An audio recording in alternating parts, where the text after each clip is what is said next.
Possibility of thunderstorms today, guys. So I've got about an hour before the rain starts heavily pouring here from Helene. We're gonna go out, we're gonna do a quick, very succinct garden tour for September. It is the very end. We've got like 2-3 days left in this month. And I just want to do a quick little tour for you guys and myself so I can look back what was September like 2024. So we are going to do a few things along the way where I can pause the video, take down this umbrella that's on my deck that needs to come down. We're going to get some higher winds in a bit. Like I said, a possibility of a tornado. So definitely I am tired of the rain. We have had nothing but rain, it feels like, for at least 2 weeks. It's going to be until next Monday until I get a break. Maybe we'll empty the rain barrel. I mean, there's really no point though. I have nowhere to put that rain. Everything is waterlogged.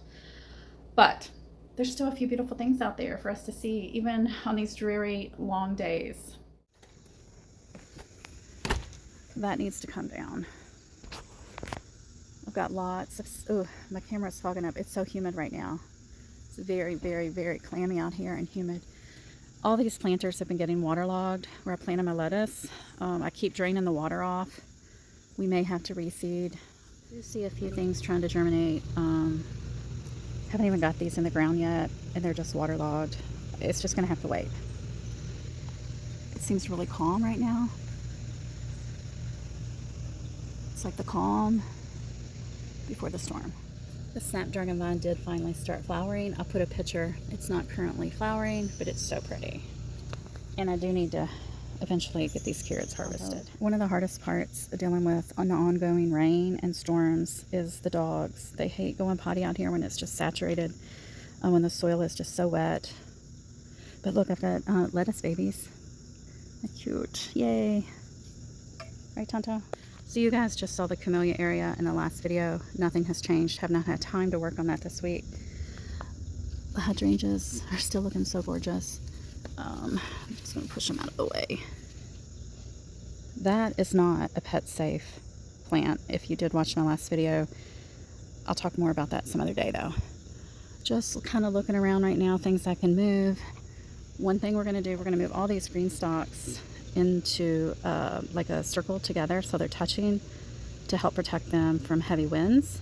I love how bright and pretty that Persian shield plant is, the purple plant. I'm getting these guys moved together and then I discover, wow, looks like we got a lot of bugs. So rain, damp soil, got a lot of that to deal with, so we have a lot of pest pressure. There is a better close-up view. And if you did watch that video I mentioned, I was talking about shade-friendly, pet-safe plants. This Persian shield is an annual, but it's also pet-safe and it loves the shade. Makes a great house plant as well. So we're going to pick any and all fruit that have started to blush, like this Jimmy Nardello. And then I've got some tropical sunset. I think that's the name of that one. Something sunset peppers. I'm going to pick those. I'm going to go ahead and pull these tomatoes as well. And then this plant can come down as soon as I get time. It may not happen today because of everything else we need to do. I think I could probably, well, I better pick a couple of these. Yeah, this really grew back quickly, all these peppers. This is the banana pepper.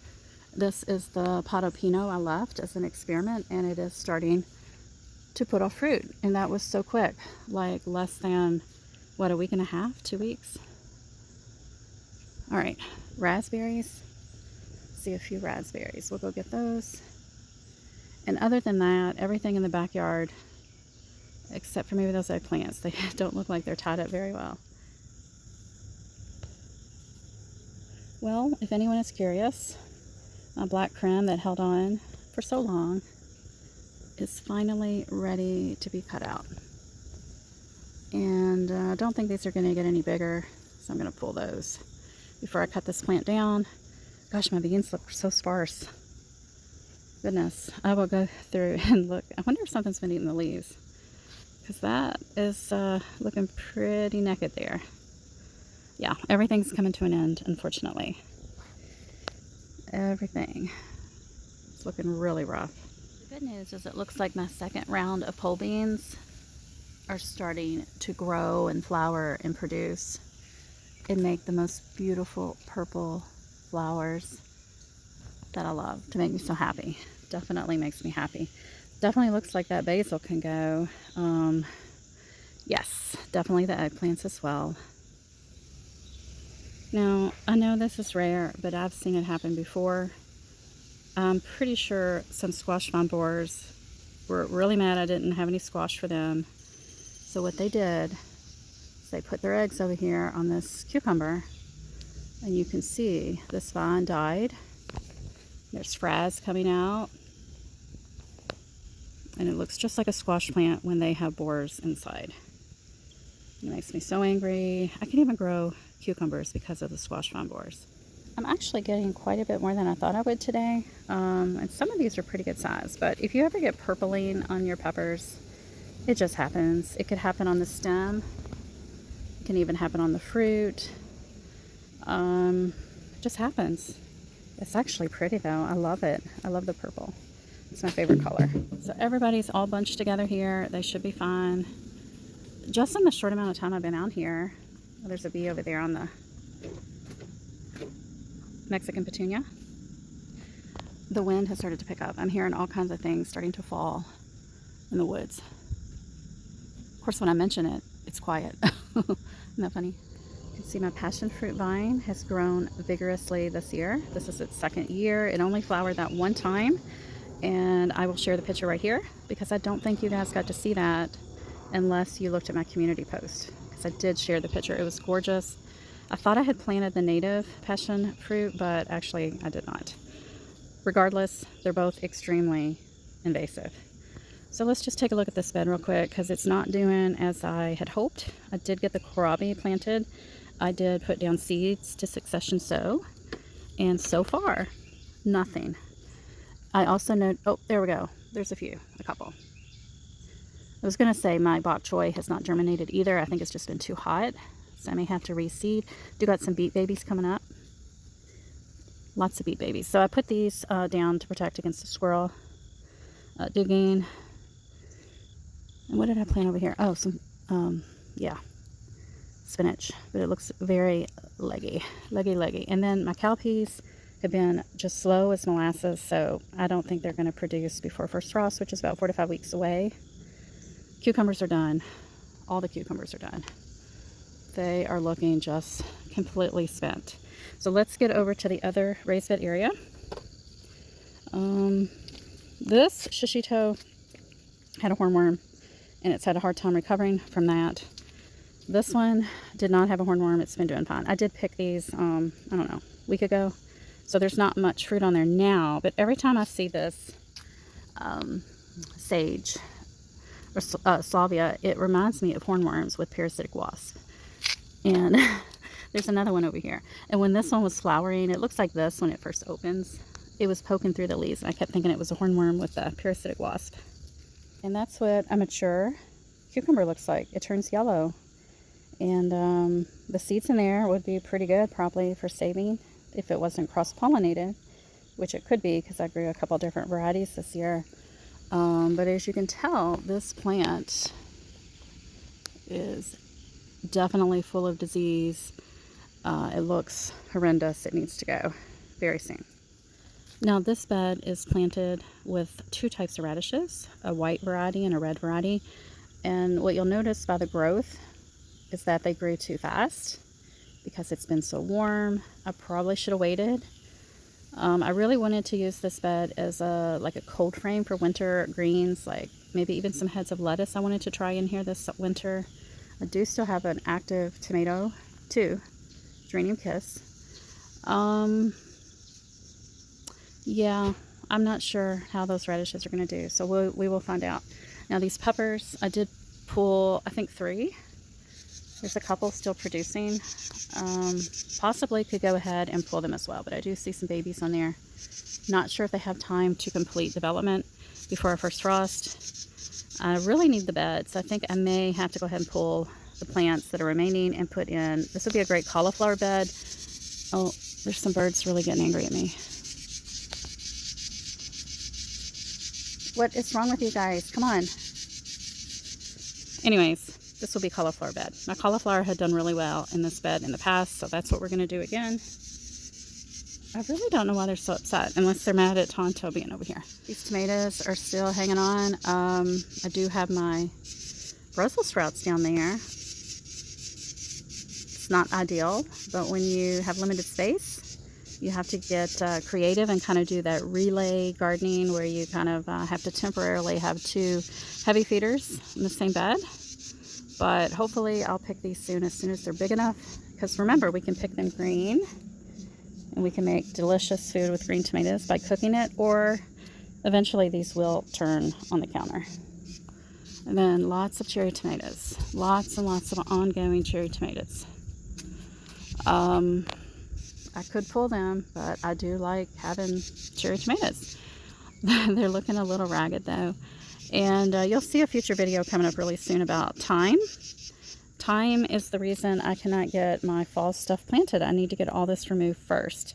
I want to plant peas on that back trellis, but I got to remove that thyme first. So that is something that needs to happen if the weather will allow it to happen. Our basket's actually coming along nicely. I'm going to work my way through the raised bed area, and I will pick anything that I can pick. And just giving you another view of the raised bed area. These poor guys, I really hate to pull them, but I think I am, because I'm going to remove all the thyme in that future video that I've already started, kind of, sort of. There's a lot of noise back there. So glad we got that big tree cut down before these storms. Let me give you one last look at this Ace 55. I'm not sure if it'll be here next month when I do a garden tour, but it definitely is still producing, but the fruits are not looking the healthiest, as you can see. So it may be time for this guy to actually come out. Even though there's so many flowers up here, realistically, if we think about it, don't think 4 to 5 weeks is going to give me enough time. But there's so many. So it really makes me hesitant. It's like, gosh, I really hate to throw away all this free food. But I got to try to balance all that with being realistic. You can see my watermelon vines have died back. Now these tomatoes, look, they're still mostly green, and they just split, but they're so dependable. They have made it through spring, summer, into fall. They keep going. They don't taste half bad at all. It's called Artisan Blush, but they split. They split so easily. Finally, after what, 3-4 tries, all spring, summer long, I get one Tromboncino to grow just in time for fall. So he's not going to make it. I was just happy I finally got one to grow. It's starting to rain, but I wanted to give you this view, the raised bed area, and share with you an experiment update.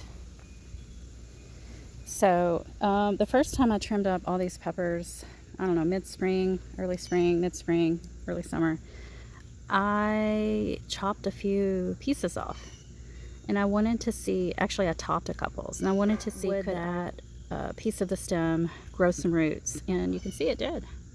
Actually have a baby fruit. Maybe it'll make a fruit, maybe it won't. Obviously it didn't get as tall as a plant that was started from seed like these guys, but that was good information for me to do that experiment. Actually did it with several. You can see they did. I eventually make some roots. If they had unlimited time, I'm sure they would get taller and stronger with time, but they don't. I will be overwintering a few peppers, probably not these guys. When you get to this time of year, you're going to find lots of pests. There is a stink bug just trying to avoid me, sneaking around in there. Ugh. He knows I want to squish him.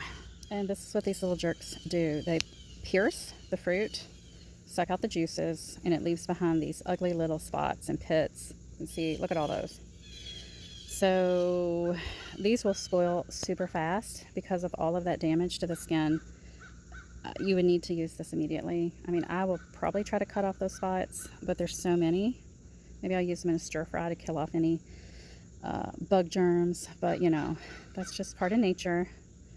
And it's still a nice, decent pepper, except it's been eaten on quite a bit. Look at my lemongrass. It is gigantic and beautiful. I'm actually going to try to overwinter it in the ground. It's in a pot with holes in the pot in the ground. I'm going to heavily insulate it. We'll see if that works. But these dahlias that I planted kind of late, they are now taking off. They look so pretty, as well as the phlox. I have one plant that is this color. So it bugs me because I have issues like OCD, I guess. I don't know, but I'm going to relocate it so that it's just this color in this area. Interestingly, over there is the darker fuchsia color of the phlox. So I'm going to relocate it over there. And then we'll just have the lighter pinkish color here, and then the darker fuchsia pink over on the other side. Poblano. And they're not too happy. I think the dry heat there we had for a long time, they did not produce well this year for me. Yes, they're big, and I have harvested a few times, but I'm overall not happy with Poblano this year. Oh, hope I don't get hit in the head with some tree branches. I probably need to finish this up pretty quickly because my daughter's actually on a field trip, and I'm kind of worried. And I don't know if they're gonna come home early from the field trip. So this is kind of taking my mind off of that, getting out here and doing a quick little end of September tour. Oh, I see some beans over there. I'm gonna have to go pick those. I don't know, I can't remember the variety. I think it might be Ideal Market. But you can see I did get some fall things out here. Again, I'm doing the relay gardening. Ooh. Yeah, I should probably try to hurry up a little bit. We're back. Oh, I just heard something in the backyard. I need to hurry. Okay. All those tomatoes are gone.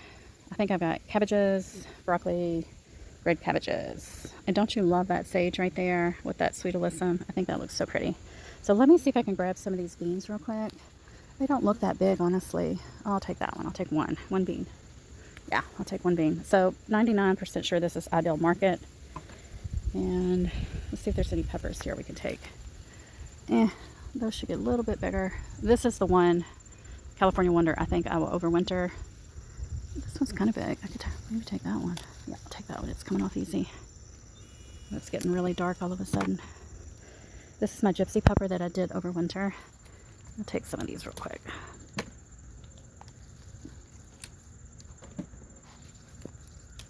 Definitely been having a pretty good pepper year, except for the poblano. And peppers are really heavily pesticide, conventionally grown.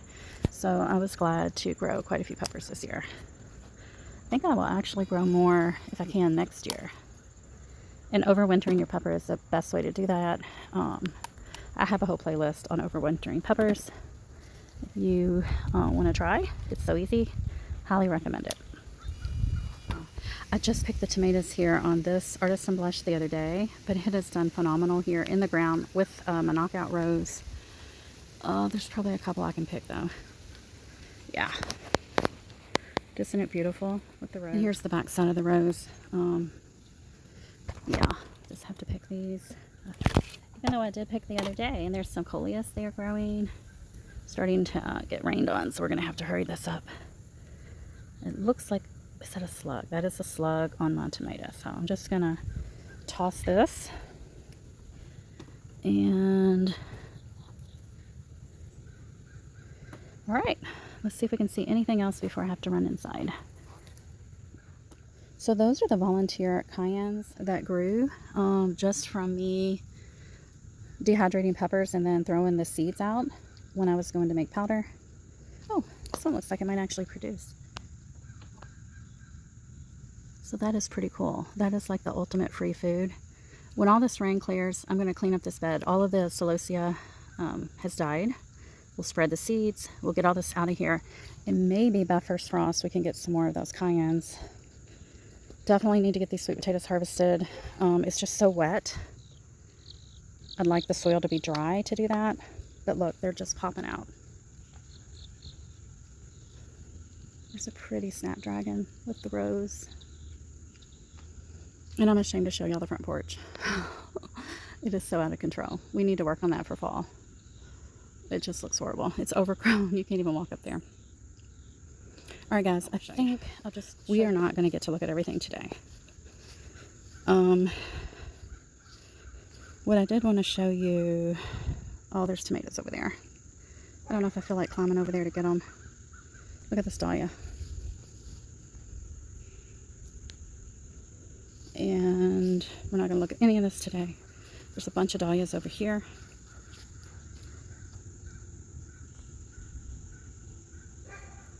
You can hear Tonto barking. He wants to go inside. And look at how big my cranberry hibiscus grew. Let me give you a different angle. You can see the elephant ear. Look at this. Look at how tall. Just look at how tall.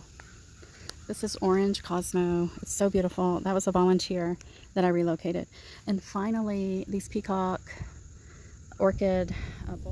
How lovely. Okay, there we go. Cranberry hibiscus. There is a roselle hibiscus directly behind it. Probably will not make calyx. Oh, actually, I see some growing. Wow. Okra's not going to make it. The deer have eaten it so much, as well as sweet potatoes. Well, there we go. There's some baby okras. Maybe I will get okra this year. Adorable. So cute. Let's see if I have any calyx down here. Oh, I do. That is pretty amazing. We might actually get to have some roselle tea this year. Wow. All right, guys. I'll do a separate video later on this because this is super exciting. And I have like 6 plants this year, so we will have a lot. Yeah, that sky is starting to look really ominous. Oh, there's a pepper. I think I will climb in there and get some peppers. Look at this big poblano. That is my biggest one this whole year. Yay.